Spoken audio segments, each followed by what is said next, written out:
KG থেকে PG শিক্ষায় জোর দিলেন উত্তরপ্রদেশের রাজ্যপাল। শিশু শিক্ষা উন্নয়নে পরিকল্পনার গুরুত্ব তুলে ধরলেন আনন্দীবেন প্যাটেল।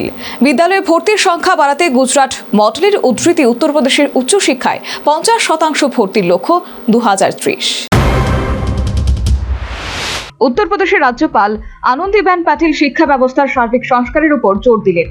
তিনি বলেন, শিশু শিক্ষা থেকে উচ্চশিক্ষা পর্যন্ত পরিকল্পনা থাকতে হবে। কেজি থেকে পিজি পর্যন্ত ধারাবাহিক শিক্ষাই মূল লক্ষ্য। ত্রিপুরা ও কর্ণাটকের সংবাদ মাধ্যম প্রতিনিধিদের সঙ্গে আলোচনায় রাজ্যপাল গুজরাটের অভিজ্ঞতা তুলে ধরেন। তিনি জানান, 6 বছর বয়সী প্রতিটি শিশুকে বিদ্যালয়ে ভর্তি করতে গ্রামে গ্রামে সমীক্ষা চালানো হতো। শিক্ষকেরা বাড়ি বাড়ি গিয়ে শিশুদের তালিকা প্রস্তুত করতেন। এপ্রিল থেকে জুন পর্যন্ত চলত এই সমীক্ষা। জুন মাসের মধ্যে স্কুলে পৌঁছে যেত বই ও ইউনিফর্ম। ফলে কোনো শিশু শিক্ষার বাইরে থাকতো না। মেয়েদের বিদ্যালয়ে আনতে বিশেষ উদ্যোগ নেওয়া হয়েছিল। সেসব গ্রামে নারীদের সাক্ষরতার হার কম। সেখানে মেয়েদের জন্য 1000 টাকার নর্মদা বন্ড দেওয়া হতো। রাজ্যপাল বলেন, গ্রাম স্তরের অনুষ্ঠানে মন্ত্রী ও কর্মকর্তারাও অংশ নিতেন। শিশুদের বক্তৃতা, নাচ ও যোগাভ্যাস অনুষ্ঠিত হতো।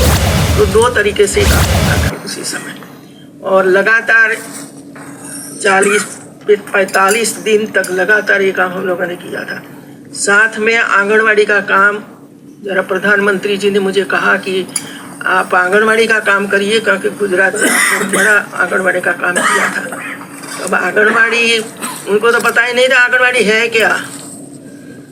तो मैंने उसी समय फिर मैंने शुरू किया कि आंगनवाड़ी अधिकारियों को बिठाते थे, वहाँ ऑनलाइन सब चलता था। और आंगनवाड़ी कैसी होनी चाहिए, स्ट्रक्चर कैसा होना चाहिए, ट्रेनिंग कैसी होनी चाहिए, उसका टॉयज वगैरह कैसा होना चाहिए, योगा किसी तरह कराना, सब कुछ उनको हम बताते थे। और 1 महीने के बाद मैं कहती थी कि आप 1-1.5 महीने ले लो और इसके बाद मुझे बता देना। বই, ইউনিফর্ম ও মিষ্টিও বিতরণ করা হতো।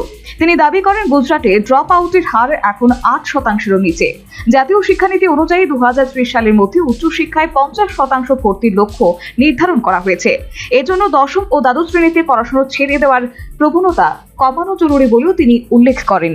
Bureau report, news vanguard.